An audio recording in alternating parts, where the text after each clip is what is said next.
Hello there, I'm Georgina Rose, part-time esoteric content creator and part-time Scarlet Woman, and welcome back to the Darling YouTube channel. This video is part of Occult 101. Occult 101 is a series I've been running for about 3 months now, where I take big occult concepts, big ideas, and simplify it into a short little introduction.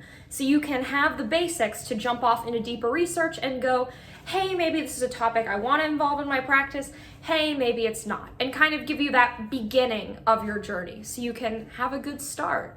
And in this video, we're going to be talking about a concept that I've referenced in 2 of my videos that I've already made, and so I thought it was really something that needed a full video because I brought it up twice now. It's something people have been asking about, and it's even in my outro. So let's talk about the Holy Guardian Angel.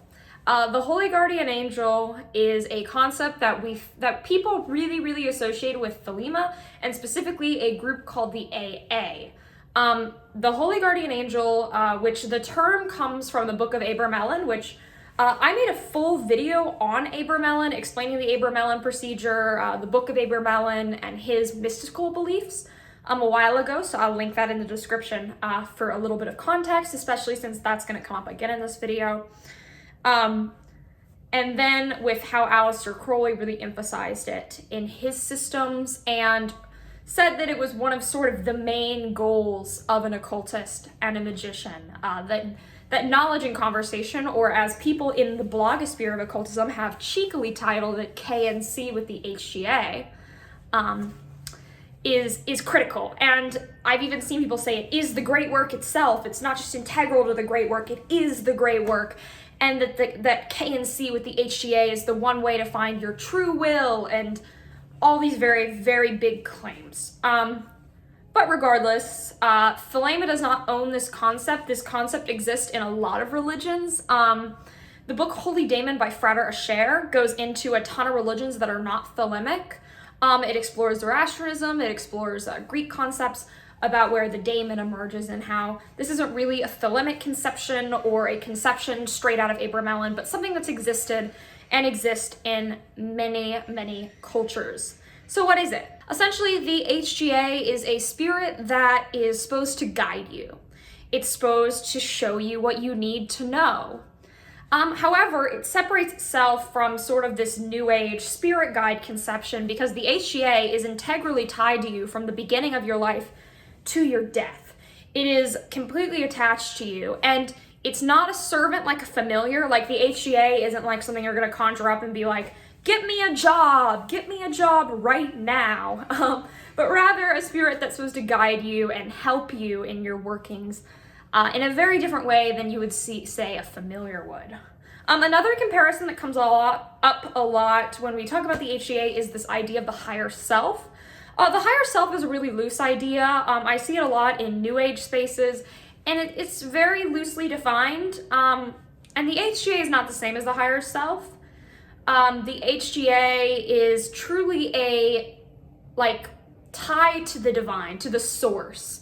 A lot of the writings when people talk about their experiences with the HGA essentially talk about completely annihilating the self and feeling connected to the divine source for the first time, feeling this integral link to what is far beyond our perception. And so that's very different than this idea of the evolved self. Because when we talk about the higher self, we're talking about this idea that someone is evolved and knows things and is like the better version of the self, whereas the HGA is a full-on entity. So that raises the question, and something that if you've been reading Ceremonial Magick blogs or spent time online on Discord servers have seen a lot, is the HGA an external being or one that's internal?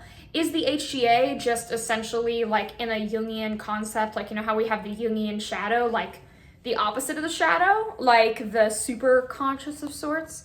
Or is the HGA an entirely separate entity that is tied to us, right? But is still a distinct, objective being? And this is something that I can't answer because there is so much debate about it. I've seen takes that are super convincing on either side. I feel like when we ask this question, we're almost asking is the occult external or internal thing? Just like how I brought up in my Goetia video, the idea that the goetic demons could be your least evolved shadow self. It's that conversation. Even Aleister Crowley himself, who wrote a lot about his experiences with the HGA and is really associated with the HGA discourse, disagreed with himself. When he was younger, he believed it was part of the more evolved self thing, and is like a part of ourselves, it's tied to the divine. And by the end of his life, he believed it was a fully external entity, one that he had made contact with, that had followed him his whole life, but was not him. Jason Miller, for instance, who is the strategic sorcery guy, he talks about why he thinks it's external. And then I've read some other bloggers who think that it's totally internal. And to be honest, this question is a huge debate, right? But, and this is a bit of a hot take, I know that the occult community lives for hot takes. It doesn't really matter whether it's external or internal, because either way, it is guiding you and it is teaching you these things and is still going to be reached the same way. It's still going to be something that you're going to seek out and commune with in the same way, whether it's external or internal. And I think we get so caught up with this debate that we don't talk about the ways you reach it, or what do you do after you've made contact? What is it? What do I do with it? Why does it matter? So let's talk about that. To contact your HGA, there is not only one method. The most common things you're gonna see is the Abramelin procedure, which I made a whole video on going through that. And then Liber Samekh, which is a ritual that Aleister Crowley came up with, adapting it from a Goetic ritual, and it has connections to the PGM. Liber Samekh is quite complicated. I could make a whole video on Samekh. Let me know if you want that, where I break it down and talk about the sourcing and all that. So those are like the two very popular ways, but they are not the only way to make contact. At the beginning of the Greek magical papyri, a grimoire from Antiquity era Greece, literally the only primary source we have from that period, the first thing is a ritual to contact your daemon, which the daemon and the HGA are essentially the same thing. They're different terms for the same thing. If you're thinking of a daemon, probably the thing that you're going to be familiar with, if you've taken a college class, would be Socrates, and how Socrates spoke to the daemon and believed that every human had a spirit tied to them that was sort of like a mentory, guidey thing called the daemon. And the daemon really is essentially the same idea. Once again, Frater's Holy Daemon is going to be a huge resource, or checking the PGM. But there are some universal things you see in these rituals, right? There's going to be this retreat from society, there's going to be this purification, and there's going to be this discipline. This is much more mysticism than what you would think of like folk magic, right? This isn't material gain-based workings, it's very mystical. There's a lot of prayer, a lot of fasting, a lot of ego annihilation, a lot of surrendering to the divine, giving yourself, throwing yourself to the divine and surrendering entirely, and destroying your previous self. People, after they contact their HGA, frequently talk about how their HGA told them to do something radically different than their practice. Let's say they've been a Wiccan their entire life, and they make contact with their HGA, and their HGA says, you know what you should study? Tibetan Buddhism, which actually more or less happened to Jason Miller, though he wasn't a Wiccan, but he talks about in his account with the HGA how the HGA told him to completely throw his old path out the window, and he ended up moving to Nepal for multiple years. And then when you read other people's accounts, you see similar stories. The HGA is going to make you change. The HGA is going to disrupt your life. Not in a bad way, though. It always tends to be good in the end, but the HGA is not something that's going to keep your life the same. If you like how your life is now and don't want to change, the HGA is not something you're going to pursue. Something that I see a lot about the HGA is this idea that the HGA should be contacted once you have a lot of skill. The Book of Abramelin says you should be between 25 and 40, if I recall correctly. However, the HGA makes more sense to do earlier on. Hear me out.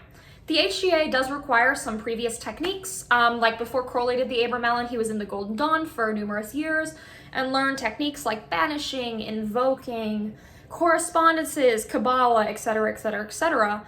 But since the HGA is what guides you and gives you direction, you don't want to do that at the end, right?